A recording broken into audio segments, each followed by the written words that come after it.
Herkese merhaba, ben Cihangir Karaçengel. Bugün yeni bir videoda Kaşüstü'nde Şehrinaz sitesindeyiz. Sizlere 4+1 225 metrekare deniz manzaralı ve çok geniş bir daire tanıtmak istiyoruz.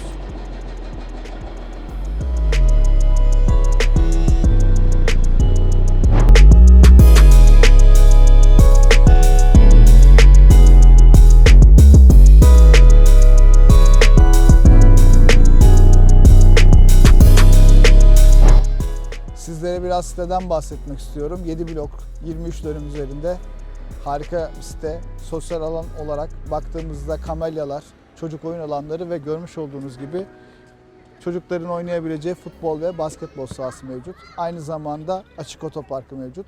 Oldukça büyük bir site. Sitenin yakınlığından bahsetmek istiyorum. Alışveriş merkezlerine, camiye, marketlere ve daha birçok yere yürüme mesafesinde. Aynı zamanda Trabzon şehir merkezine ve havaalanına da oldukça yakın. Bu detaylarla sizi çok fazla meşgul etmeden sizi daireye götürelim.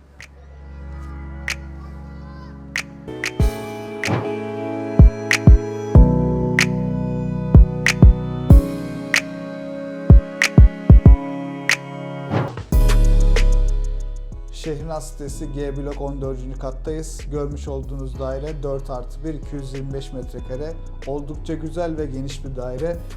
Hemen benim bulunduğum alan, girişteki antre kısmı oldukça geniş. Sol tarafımızda mutfak ve diğer tarafta da oturma odası mevcut. Size ilk olarak mutfağı gezdirmek istiyoruz. Mutfak yaklaşık 15 metrekare. Oldukça geniş ve kullanışlı. Görmüş olduğunuz gibi buzdolabı, bulaşık makinesi, ankastre bölümleri mutfağa kullanışlı bir şekilde, kullanacağımız şekilde ayarlanmış. Depolama alanları oldukça şık ve büyük. Çok güzel bir mutfak yapmışlar. Şimdi bu mutfaktan ayrılan bir tane balkonumuz var. Burası da yaklaşık 10 metrekare.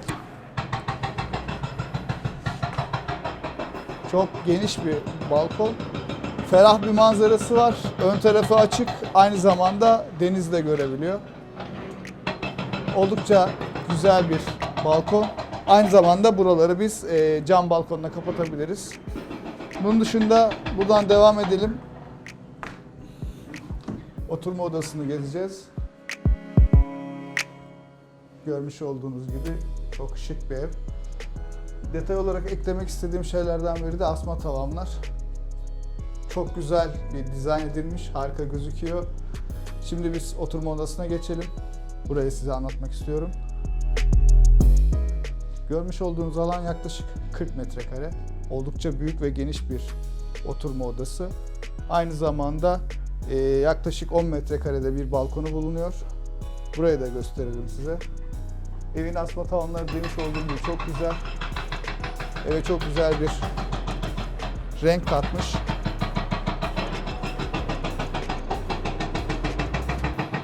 Görmüş olduğunuz alan cam balkonla kapatıldığında bize daha kullanışlı bir alan haline gelebilir. Aynı zamanda burada kar yağmış dağların manzaralarını, denizi çok net bir şekilde görebiliyoruz. Evin koridoru burası. Buradan yatak odalarına, tuvalet ve banyoya geçen bölüm burası. Bu tarafta görmüş olduğunuz gibi 4 tane yatak odamız, tuvalet ve banyomuz bulunuyor. Biz ilk olarak size bu yatak odasını göstermek istiyoruz. Burayı oturma odası olarak dizayn etmişler. Yaklaşık olarak 12 metrekare bir oda. Aynı zamanda çok güzel de bir balkonu var. Buyurun. Çok güzel bir deniz manzarası. Aynı zamanda şehir manzarası mevcut. Cam balkonla kapatılmış, kullanışlı, hoş bir oda ve balkonu. Devam edelim. Diğer odaları size göstermek istiyorum.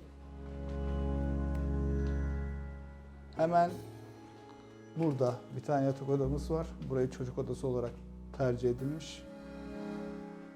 Yaklaşık 12 metrekare güzel bir oda. Ve diğer yatak odası. Burası da yaklaşık 15 metrekare. Laminatları, tavanları, duvarları ile beraber çok güzel bir işçiliği olan güzel bir ev. Oldukça da geniş.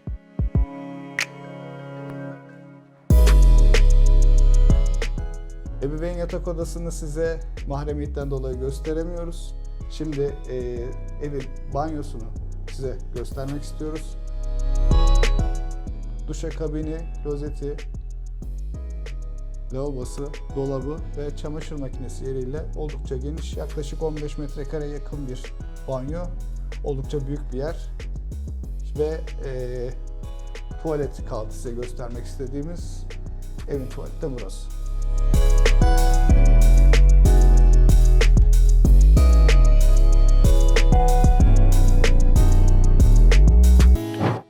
Kaşüstü'nde Şehrinaz sitesinde sizler için çok güzel bir dairede bulunduk. Manzarası olsun, kullanılan malzemesi olsun, genişliği olsun, gerçekten çok güzel bir daire. Bizleri izlediğiniz için sizlere teşekkür ediyoruz. Bir sonraki videolarımızda görüşmek üzere, hoşça kalın.